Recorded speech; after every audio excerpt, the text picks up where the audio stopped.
비상계엄 사건을 수사 중인 조은석 특별검사팀이 윤석열 정부 당시 북한의 오물풍선, 원점 타격 내용이 담긴 군사적 대응 방안 자료를 확보한 것으로 확인됐다. 특검팀은 윤석열 전 대통령이 비상계엄 선포의 명분을 만들 목적으로 군 드론작전사령부에 평양 무인기 투입을 지시한 것으로 의심하고 있는데, 같은 목적으로 오물풍선을 띄워 보내는 지점을 직접 타격해 북측을 자극하려 했는지 들여다볼 것으로 보인다.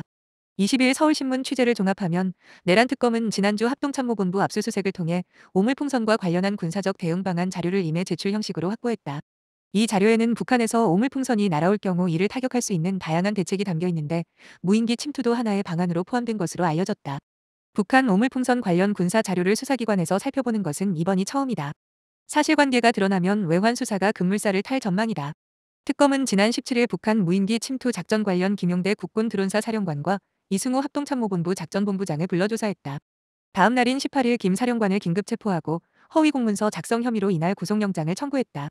특검은 영장에 북한 무인기 침투 작전 후 사건을 은폐하려 했다는 내용을 담은 것으로 알려졌다. 김 사령관의 구속 전 피의자 신문, 영장실질심사은 21일 열린다.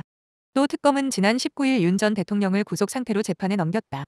윤 전 대통령이 재판에 넘겨진 건 지난 1월 내란 우두머리 혐의, 파면된 후인 5월 직권남용 권리행사방해 혐의로 기소된 후 세 번째다.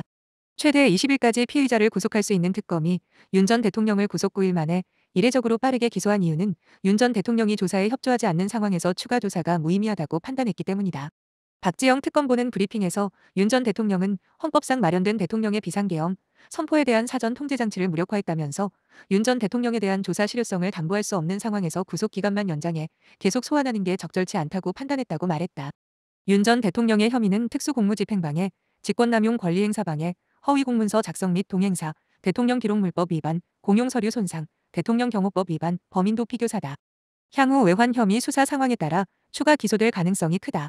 특검은 외환 혐의 수사를 위해 윤 전 대통령에게 다시 조사를 요청한 뒤 불응하면 체포영장을 발부받겠다는 계획이다.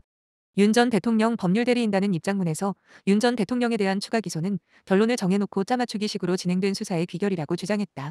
한편 특검은 계엄 당일 국무회의와 관련해 김영호 통일부 장관을 20일 참고인 신분으로 불렀고, 전날에는 조태열 전 외교부 장관을 대상으로 조사했다.